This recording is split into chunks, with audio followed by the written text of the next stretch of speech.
All right, consecutive night number 2 we're going for. It looks like it's going to be a pretty good night here. We've got some clouds right now, but I think around 9-10 o'clock it's supposed to clear up. Our neighbors over here to our south have their lights off for us for the evening, which is awesome. It's amazing how dark it is without their lights on. They've got some bright floodlights back there, so it is really, really nice of them to do this for us. We got some good data last night, some good added data. I started on a new target, which I have never seen before. Like, I'll tell you more about it another time, but I was just very, very pleasantly surprised. So I'm gonna go for that again, not telling you what it is. It's gonna be a surprise. But I brought my laptop out here on the deck, and I'm gonna go ahead. I know this is really awkward to do with my hand, but I don't have a video way to record this because this isn't my laptop. This is the computer that's out in my dome. So it's kind of awkward. But anyway, I'm gonna go ahead and open the shutter, and we're gonna go ahead and have a look out there. So I turned the light on in mine. It's purple. So you can see the purple light kind of coming through. So I've got the key in the door, and we're just gonna go out and have a look and see what's inside. Hubby was just in my dome a second ago. He's stealing his narrowband filter out of my toolbox in here, and he's gonna put it on his gear tonight to add to the pillars of creation with, which I think is super, super cool. So here we are.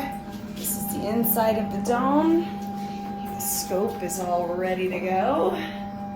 So I've talked about this quite a few times before. This is the William Optics 103 refractor scope. It does fantastic for what it is, in my opinion. It really does a fantastic job. I am very, very happy with my scope. I know eventually someday, you know, we may do some upgrades, but it has been a wonderful, wonderful first scope. Last night, I actually had a problem happen. I don't believe, we were pretty convinced that the mount didn't do the automatic meridian flip. So before we start shooting with it tonight, we're gonna run some tests.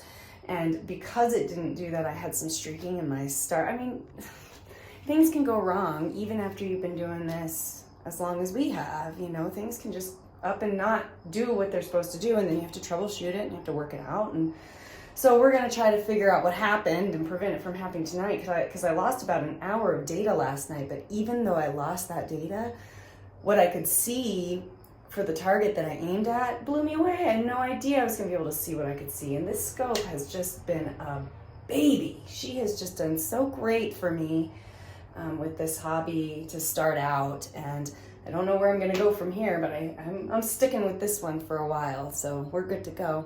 You can see out the window behind me, we still have some clouds going on a little bit. But like I said, around 9, 10, maybe even 11 o'clock at the latest is when it's supposed to really start clearing up. And my husband will open his dome up in a second. I can't open both of them simultaneously. Last night, the only reason that we were able to do that is because he can do that, because he's got the 2-monitor thing on his computer in the basement, and so he was able to get them up and going at the same time. So I can't do that with my laptop. So I just thought I would open mine for you. So anyway, we are good to go. I don't have anything cooling yet. I don't have anything going on, but just opening it up, letting some air in, getting it kind of acclimated to the temperature. It's a nice night.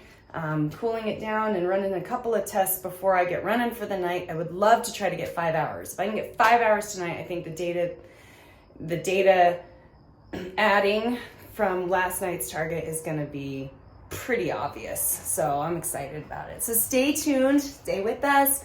There's more to come. Here, we'll have one more look from the outside here, because it's just kind of a fun thing to see. Yep. So my dome is open and ready to go, but my husband is preparing some stuff for his shoot tonight. So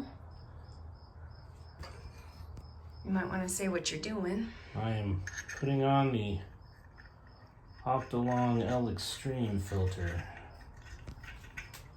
released That's what I'm attempting to do. He printed this little device to pop the filters in and out of that holder that goes into the camera. It can be a little bit awkward, but he's pretty good with it. It is a little awkward. Mm-hmm. It's really tight in here, guys. I'm sorry, my view's not, maybe I gotta go over here. We can see a little bit more. Not really.